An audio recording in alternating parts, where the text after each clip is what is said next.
Y'all, a good Samaritan finally cracked the case and solved it for Sarah Boone, and we're going to go over their motion in today's video.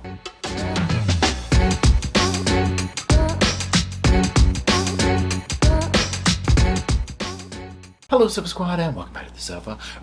The sofa's not there, but the bed is. Okay, I'm not at the usual place, but that's not going to slow us down from continuing on with Sarah Boone. Now, today, it's going to be a very short video, but a few of you sent this to me, so I went over to the Orange County clerk thing and pulled the motion up myself to look at it. And what I'm specifically talking about is someone has filed a motion basically saying like, hey, why didn't anybody else realize this? We need to let her go, and we're going to look at it here in a second. Now, if you are unfamiliar with this case, this is the case of Sarah Boone. She's currently awaiting trial. She's currently incarcerated in county jail, and she is currently representing herself. She is pro se. She went through about 8 attorneys. She's been accused of taking the life of her ex-boyfriend, George, by somehow getting him into a suitcase, ignoring his pleas for relief to get him out, and then he suffocated and succumbed to being stuffed in a suitcase. So that's the nuts and bolts of the case here, right?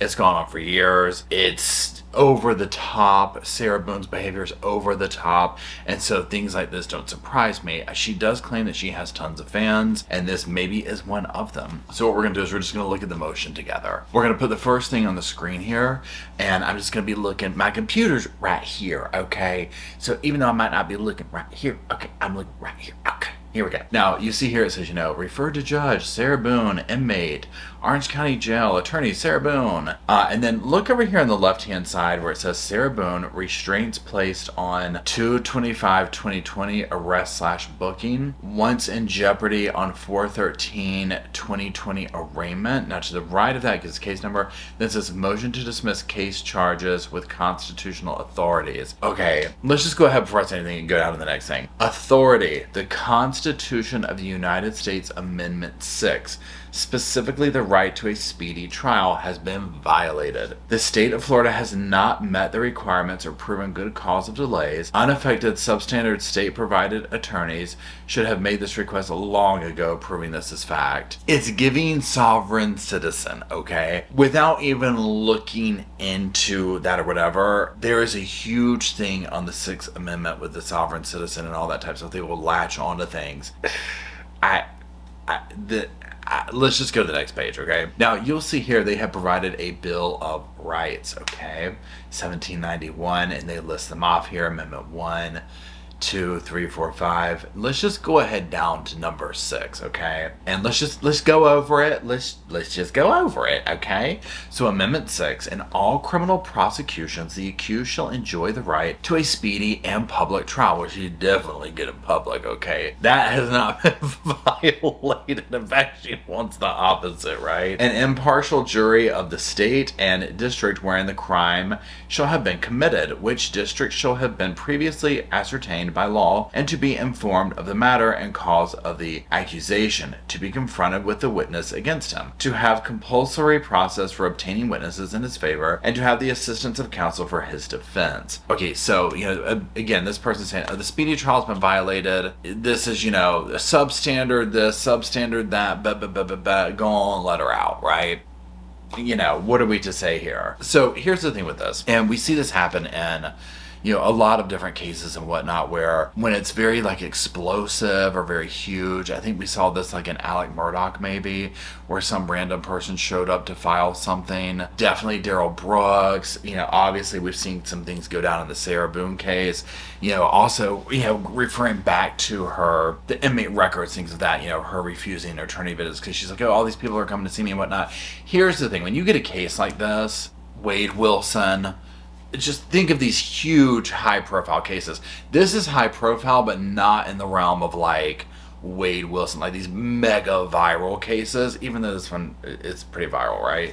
Just in a different way. My prediction is once this goes to trial, it will go even more like viral, because there's going to be, you already know, if you've been following this, you already know with her behavior and stuff like that. Wouldn't it surprise me if she had somebody write this for her, right? Or if she somehow did it and sent it out and had somebody send it back in, you know what I'm saying? Because people do this kind of stuff. And then again, you never know the motivation of people, like whether they really truly believe this or if they are wanting to get cloud themselves, if you will, right? You never know what the motivating factor is. And something like this, I guess, I'm going to go back to the first page of it here and just read very quickly, where it says the state, and then down the bottom paragraph here, where it says the state of Florida has not met the requirements or proven good cause of delays. Unaffected substandard state provided attorney should have made this request long ago, proving this is fact. Just that one sentence there, the state of Florida has not met the requirements or proven good cause of delays.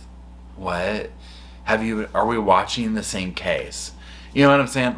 And again, I get everybody has different interpretations, and somebody watching it would be like, oh, here's the thing. Here's what the double-edged sword of the judicial system in America is: the act of, and again, if you want to go back to the little Bill of Rights there, number 6, a public trial. I think that this is a good thing that we have because it allows very big transparency. That being said, because of that, and because there's not a lot of information released along the way, people start to fill in the blanks and they make assumptions that they see things. So we don't know. We can make guesses, whatever, right? We don't know the conversations and the things that have taken place behind closed doors with Sarah and her attorneys. We do not know that, right? Not legally, you know what I'm saying? Some people probably, that might be very close to her have gotten tea from her, if you will, or her talking to them and trying to say, but that's again her version. Nobody knows. There is a clear reason why she has gone through 8 attorneys, right? Because they all come to the same thing. And to me, my guess is, and again, I don't know, this is just, hearsay or a made up speculation, is that she's probably living in a completely different reality and asking them to do stuff that could get them barred, right? Whether it's lying or making stuff up or just delaying things herself by going over and over and over. We often see this in the sovereign citizen movement and courts where they have latched onto this thing of just that whole thing, right? And you see them drag things out, delay things, and some judges go along with it, other judges don't. I was talking to everybody the other day. I watched one clip, I can't remember the name of it right now, and the woman came in and she did your typical sovereign citizen stuff, doesn't want to give her name, this is over a traffic violation, right? The judge very quickly had her arrested, whatever you call it, contempt of court, and threw her in jail overnight. Let me tell you what, when she came back the next day, she was talking about, I'll take that attorney. This solved real quick, right? She got off that bandwagon real quick. Now, whether she went back to that or not, who knows? But what I'm getting at is, this is what you see. We don't know what Sarah's done behind closed doors. Now, I'm not trying to say she's a sovereign citizen, but it's giving that energy of constantly going over the same things, constantly changing stuff. And so if you are somebody who's watching it, whatever, and you are of this frame of mind, you're going to go down this rabbit hole. So I'm sure this is just, we can move on. But I just thought it was interesting because I'm like, oh my God, there's no telling what else is going to come out of the woodwork, y'all, when this trial starts. I mean, literally, right? Unless there's some bombshell evidence. But I'm sorry, the bombshell evidence to me is the evidence of her ignoring his pleas in the suitcase and then him dying, and all the crazy interview stuff we've seen. So anyways, that's it. That's the only thing for today. I am sure. Okay, I am sure. Okay, I'll say it again. I am sure there will be something else on that My Orange Clerk County thing. I do know, speaking of before we actually run, they do have an order setting hearing. I've got the thing over here actually, September 3rd. And this is to review, I'm just looking at the state's physical evidence as per court order, motion for payment of cost appointing neuropsychologist. Remember that? So that's coming up right around next week, right? So please, we'll definitely be looking at that. Anyways, now that is officially it. Okay, depending on when you're watching this, I hope you have a wonderful weekend or a week ahead of you. And that's it. Let's throw some sofas down in the comment section for myself and Rosco in spirit so we can hang out with y'all and talk about this case and all the other ones we talk about here at the Sofa Squad.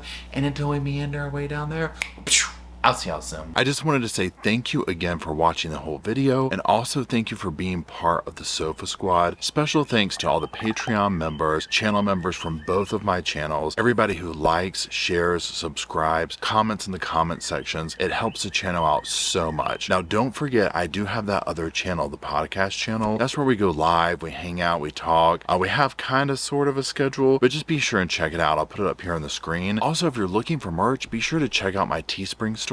I'll put that up here. And then, like I said in the beginning of the video, if you want to follow me and Rosco on the Instagram, go on, check it out. It's right here on the screen again. But once again, thank you very much. I really appreciate you being part of the Sofa Squad, and I'll see you in the next video.